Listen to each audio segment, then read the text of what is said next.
시험을 당해 죄짓지 말고 너 용기를 다해 몸부림치라. 너 시험을 이겨 새 힘을 얻고 주 예수를 믿어 늘 승리하라. 우리 구주의 힘과 그의 위로를 빌라. 주님 내 편에 서서 항상 도우시리. 내 친구를 삼가 잘 선택하고 너를 삼가 늘 조심하라. 너 열심을 다해 늘 충성하고 온 정성을 다해 주 봉사하라. 우리 구주의 힘과 그의 위로를 빌라. 주님 내 편에 서서 항상 도우시리.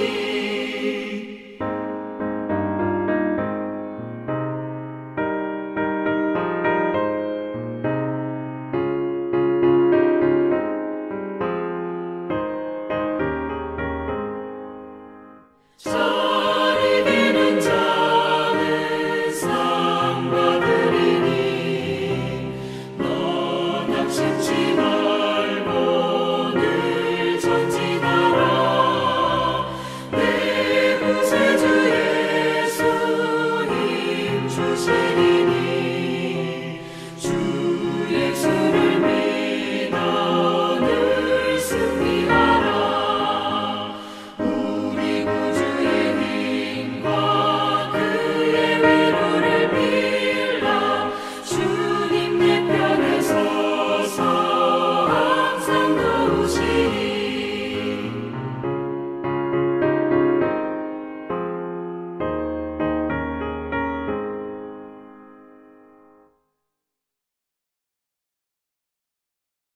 우리 사도신경으로 신앙 고백 함께 하시겠습니다. 나는 전능하신 아버지 하나님 천지의 창조주를 믿습니다. 나는 그의 유일하신 아들 우리 주 예수 그리스도를 믿습니다. 그는 성령으로 잉태되어 동정녀 마리아에게서 나시고 본디오 빌라도에게 고난을 받아 십자가에 못 박혀 죽으시고 장사된 지 사흘 만에 죽은 자 가운데서 다시 살아나셨으며 하늘에 오르시어 전능하신 아버지 하나님 우편에 앉아 계시다가 거기로부터 살아있는 자와 죽은 자를 심판하러 오십니다. 나는 성령을 믿으며 거룩한 공교회와 성도의 교제와 죄를 용서받는 것과 몸의 부활과 영생을 믿습니다. 아멘. 네, 오늘 함께 보실 말씀은 사사기 15장 1절부터 8절까지 말씀입니다. 구약성경 사사기 15장 1절부터 8절까지 말씀 함께 보시겠습니다. 사사기 15장 1절부터 8절입니다. 우리 한 절씩 교독하면서 읽겠습니다. 제가 먼저 읽겠습니다. 얼마 후 밀 거둘 때 삼손이 염소 새끼를 가지고 그의 아내에게로 찾아가서 이르되 내가 방에 들어가 내 아내를 보고자 하노라 하니 장인이 들어오지 못하게 하고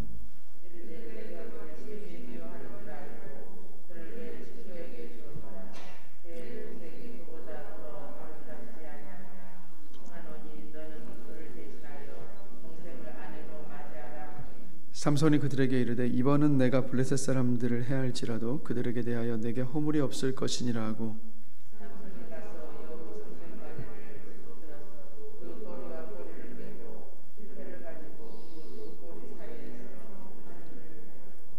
회에 불을 붙이고 그것을 블레셋 사람들의 곡식밭으로 몰아들여서 곡식단과 아직 배지 아니한 곡식과 포도원과 감람나무들을 사른지라.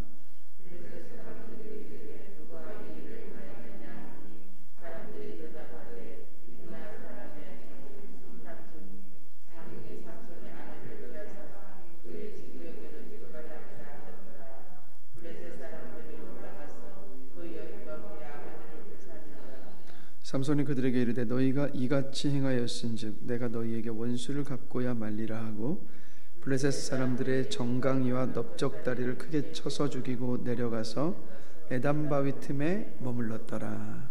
아멘.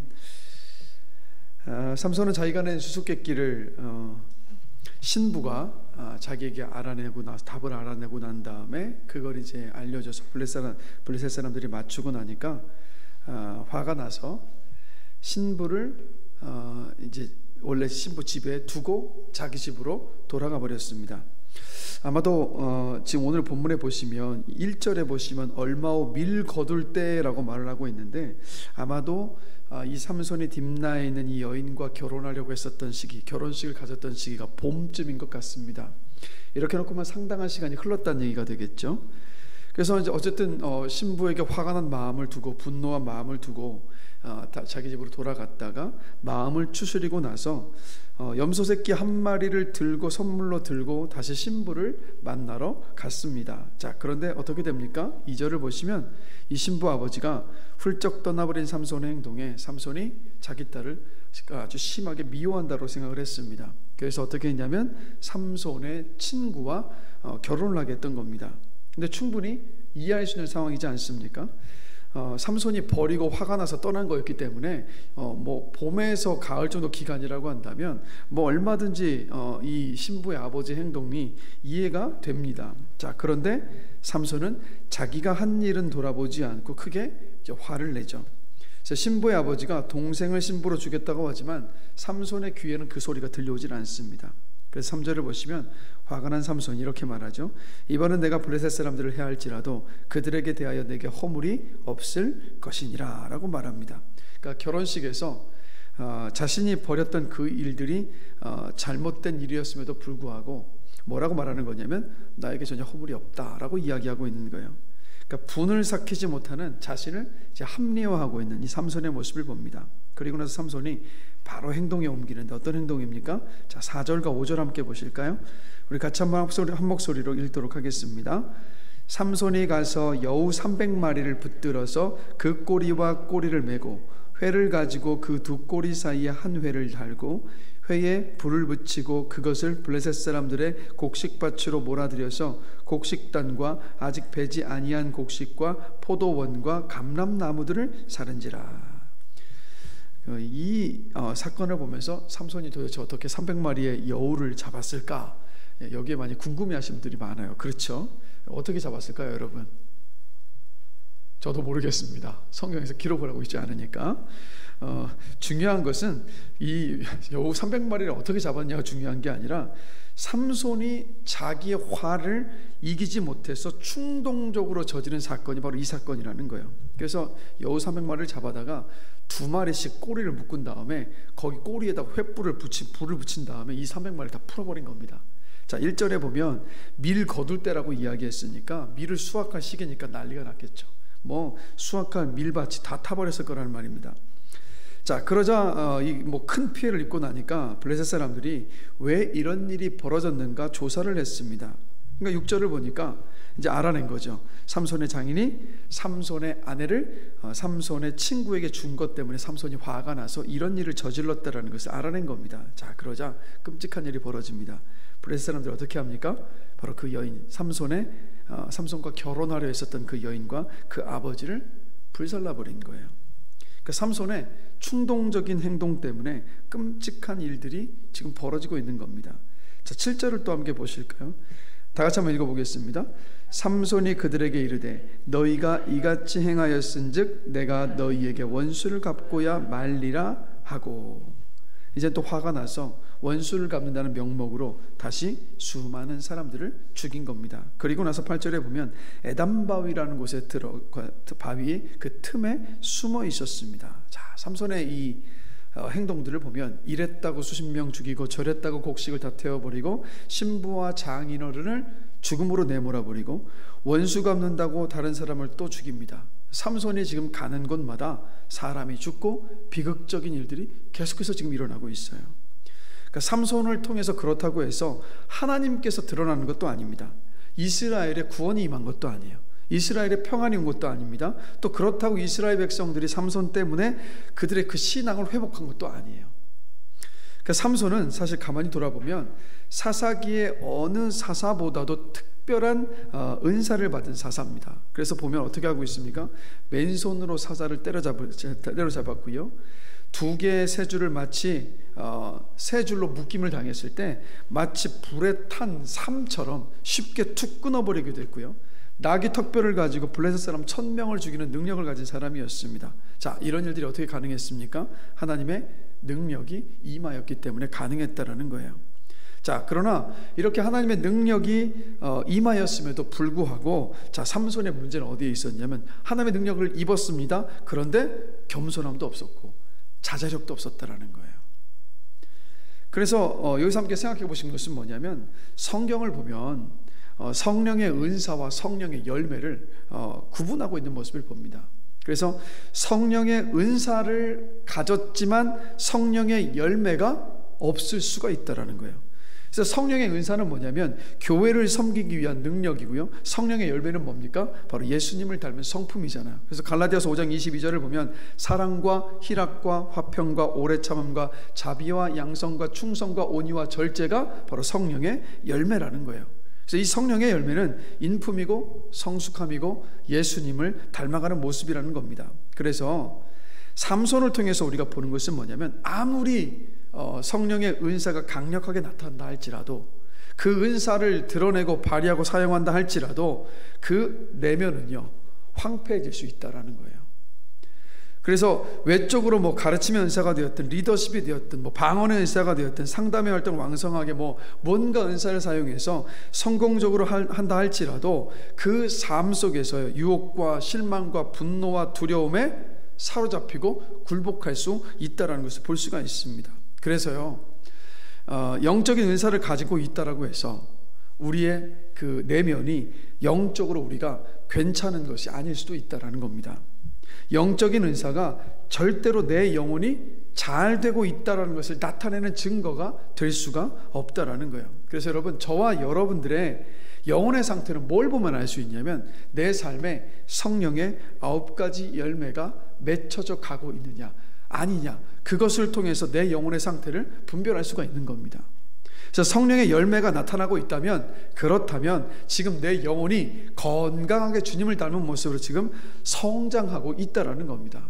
그래서 한번 돌아볼 수 있었으면 좋겠습니다. 사랑, 희락, 화평, 오래 참음, 자비, 양선, 충성, 온유, 절제가 지금 나에게 맺혀져 가고 있는가 없는가. 이게 한 번에 맺혀질 수는 없지만, 그러나 우리의 내면 안에 이런 9가지 열매가 이렇게 잘 연글어서 조금씩 자라고 있다면, 그렇다면 지금 영적으로 우리는 건강하게 성숙해져 가고 있는 것이고 성장해 가고 있습니다. 그래서 제 바람은 또 제가 이렇게 말씀을 나눈다고 해서 성령의 은사를 구하지 말라는 뜻은 아닙니다. 제 바람은 뭐냐면, 우리 현목교회 모든 성도들이요, 성령의 은사를 구하고 또 은사를 구한 만큼 또 성령의 은사를 받아서 그 은사를 마음껏 사용을 해서 주님의 몸된 교회를 섬겼으면 좋겠어요. 그리고 그 은사를 통해서 성령의 어떤 능력과 일하심도 경험할 수 있었으면 좋겠습니다. 그래서 성령의 은사를 두고 끊임없이 기도하셔야만 합니다. 자, 그런데 은사를 두고도 기도해야 하지만 우리가 은사보다 더 구해야 되는 것이 뭐냐면, 제가 조금 전에 말씀드렸지만 바로 성령의 열매라는 거예요. 제가 이렇게 이제는 그래도 인생을 좀 제법 살았다고 말할 수 있는 나이가 된 것 같아요. 그렇죠? 40대 중반이니까요, 제가. 그래서 지금까지 인생을 살아오면서 제 기억에 잊혀지지 않는 분들은 누구냐면, 어떤 능력이 탁월했던 분들이 아니라 방언을 하고 예언을 하고 어떤 탁월한 은사를 드러냈던 그런 분들이 기억에 남는 것이 아니라, 성품과 인격이 성숙하고 따뜻하고 사랑이 넘쳤던 분들, 만날 때마다 예수님의 모습을 보는 것처럼 느껴졌던 분들, 그분들이 계속 기억에 남아요. 아마 여러분들도 비슷하지 않을까 저는 생각을 합니다. 그래서 제 바람은 뭐냐면, 제 마음의 기도는 뭐냐면, 우리 모두가 다요 성령의 열매가 우리 안에 잘 맺혀지길 끊임없이 소망하면서 기도하게 되길 원합니다. 그리고 우리가 그걸 듣고 기도만 한다고 성령의 열매가 맺혀지는 것이 아니라 성령께서 주시는 그 생각 앞에 우리가 또 순종할 때 그때 성령의 열매가 풍성하게 맺혀져 갈 수 있습니다. 그래서 성령의 이 9가지 열매가 우리의 그 내면 안에 잘 맺혀져서 우리 모두가 다 예수님을 닮아가게 되길 원합니다. 그래서 가정에서, 교회에서, 직장에서, 친구들을 만날 때, 이웃들을 만날 때마다 그 자리에서, 그러니까 여러분의 그 삶 속에서 예수의 향기가 났으면 좋겠어요. 야, 이분을 보니까, 야, 너를 보니까 나도 정말 예수 믿고 싶다. 야, 너를 보니까 진짜 예수님이 살아계신 것 같다. 나도 한번 교회 가보고 싶다. 여러분, 이런 궁금증을 자아낼 수 있는 그런 삶들이 되시기를 주님의 이름으로 축복합니다. 그래서 이 새벽에 기도하실 때 성령의 은사도 사모하시며 기도하시지만, 하나님, 제 안에 성령의 9가지 열매가 맺혀지게 해 주십시오. 그리고 제가 성령께서 제 마음 안에 주시는 그 감동과 생각 앞에 제가 순종하기를 원합니다.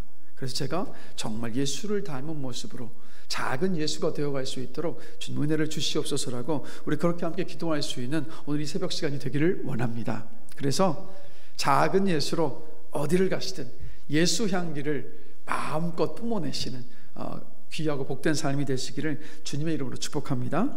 잠시 함께 기도하겠습니다. 하나님, 오늘 새벽도 잠을 깨워주신 것 감사합니다. 지난 간밤에 지켜주신 것도 감사합니다. 또 눈을 떠서 주 앞에 나와서 이 시간을 주님께 기도로 시작하게 하신 것도 감사합니다. 또 하나님을 바라보면서 믿음으로 간구할 수 있는 이 시간을 주신 것 주님 감사합니다. 그리고 오늘 이 시간 우리가 드릴 기도 하나님께서 들으시고 응답해 주실 것에 감사합니다. 오늘 함께 말씀을 나눴던 것처럼 성령의 은사를 사모하면서 기도하지만 더 우리가 기도하길 원하는 것은 성령의 열매가 우리 안에 맺혀지길 원하는 마음으로 기도할 때 주님 우리의 기도에 응답하여 주셔서 성령의 아름다운 열매가 우리의 삶 가운데 맺혀질 수 있도록 은혜를 주실 줄로 믿습니다. 작은 예수가 될 수 있도록 우리를 인도하여 주실 줄로 믿습니다. 이 모든 것 믿음으로 맡기며 기도하는 시간으로 인도하여 주십시오. 그리고 우리 각자가 삶에 처해 있는 문제와 상황들과 현실들이 있습니다.